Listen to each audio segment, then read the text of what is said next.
Beaucoup d'hommes travaillent dur. Ils partent tôt, ils rentrent tard, ils font tout comme il faut. Mais à la fin du mois, il ne reste presque rien. Ils ne sont pas paresseux, ils ne sont pas faibles, ils sont piégés, piégés dans un système qu'on ne leur a jamais expliqué. Et ce qui est le plus cruel, c'est que ce système peut te garder pauvre même si tu travailles toute ta vie. Ce que tu vas entendre aujourd'hui, mon grand-père me l'a appris trop tard pour lui, mais pas trop tard pour toi. Mon grand-père n'était pas un homme célèbre. Son nom n'apparaissait dans aucun journal. Il ne possédait ni terrain, ni immeuble, ni compte bancaire impressionnant. Il ne laissait derrière lui ni photos de luxe, ni souvenirs de voyages lointains.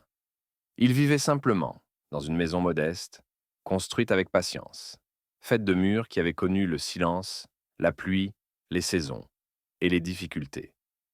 Mais il y avait quelque chose d'étrange chez lui. Quand il entrait dans une pièce, les conversations ralentissaient, les regards changeaient, les enfants se taisaient sans qu'on leur demande. Les adultes se redressaient légèrement, comme s'ils sentaient une présence différente. Ce n'était pas la peur. Ce n'était pas non plus l'admiration que l'on accorde aux hommes riches. C'était un respect plus discret, plus lourd, plus profond. Un respect qu'on ne donne qu'aux gens qui ont traversé la vie sans tricher, à ceux qui ont connu le manque, la fatigue, les renoncements, mais qui n'ont jamais laissé l'amertume voler leur dignité. Ses vêtements étaient simples. Ses mains portaient les marques de nombreuses années de travail. Son regard était calme, presque silencieux. Mais dans ses yeux, il y avait quelque chose que l'argent ne peut pas acheter. La paix de celui qui sait pourquoi il vit. Et même sans mots, on sentait qu'il avait compris des choses que beaucoup d'hommes apprennent trop tard. Il n'était pas riche, mais il n'était jamais vide. Et sans le savoir encore, c'est lui qui allait m'apprendre la plus grande leçon de ma vie. Il se levait avant l'aube. Ses chaussures étaient déjà prêtes. Son café fumait pendant que la ville dormait encore. Et pourtant, malgré tous ses efforts, nous n'avons jamais vécu dans l'abondance. C'est ce silence, entre ses gestes, qui m'a un jour donné le courage de lui poser une question.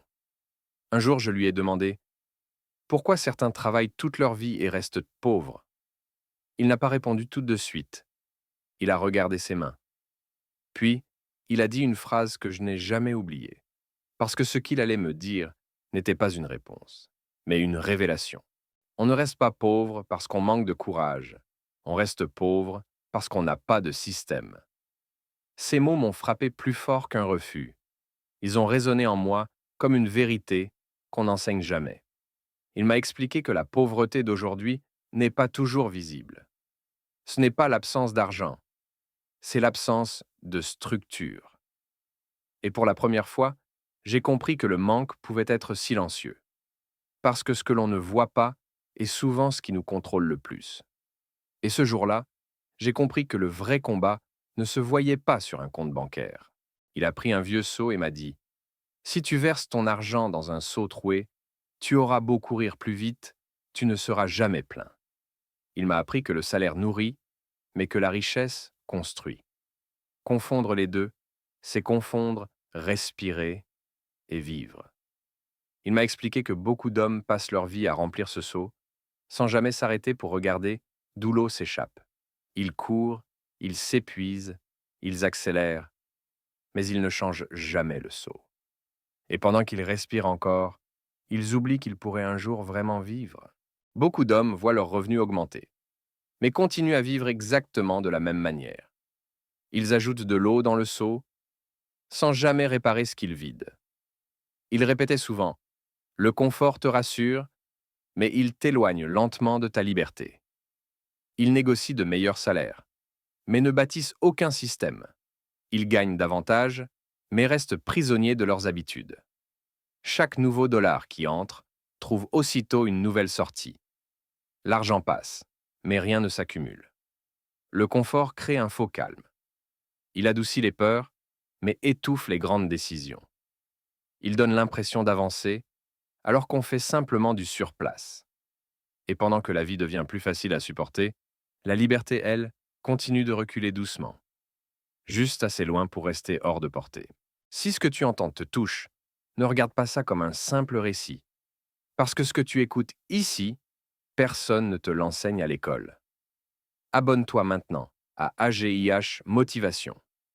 Pas pour des vidéos, mais pour rester connecté à ce qui peut te libérer. Reste jusqu'à la fin. Il y a une vérité que tu dois entendre.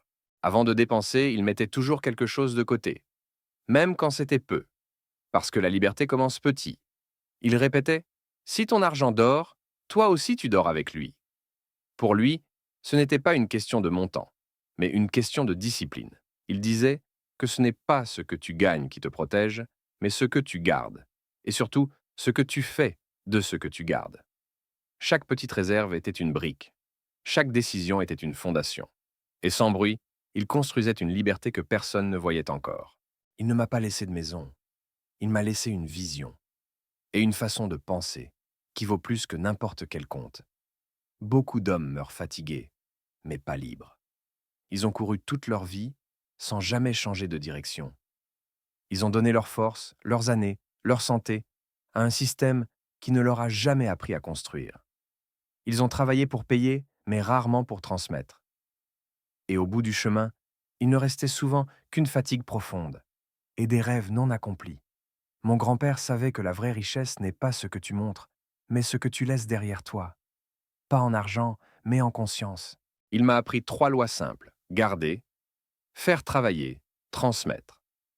Il m'a regardé et m'a dit, la pauvreté n'est pas ton identité. C'est une étape, mais seulement si tu changes ton système. Garder, ce n'est pas seulement mettre de côté, c'est décider que ton futur compte autant que ton présent. Faire travailler, ce n'est pas seulement investir, c'est refuser que ton argent reste immobile pendant que toi, tu t'épuises. Transmettre, ce n'est pas seulement laisser quelque chose derrière toi, c'est briser une chaîne et empêcher que le manque devienne un héritage. À cet instant, j'ai compris que la pauvreté n'était pas une condamnation, mais une frontière, et que chaque décision pouvait être un pas de plus vers une autre vie. Maintenant, tu sais, chaque jour où tu continues comme avant, tu choisis le même résultat. Si tu refuses de mourir fatigué, si tu refuses de transmettre le manque, si tu refuses de rester coincé dans un système qui ne t'appartient pas, alors fais une chose maintenant. Abonne-toi à AGIH Motivation. Partage cette vidéo à un homme qui se bat en silence. Et écris dans les commentaires: je change mon système. Parce que ton futur te regarde. Et cette fois, tu n'as plus d'excuses.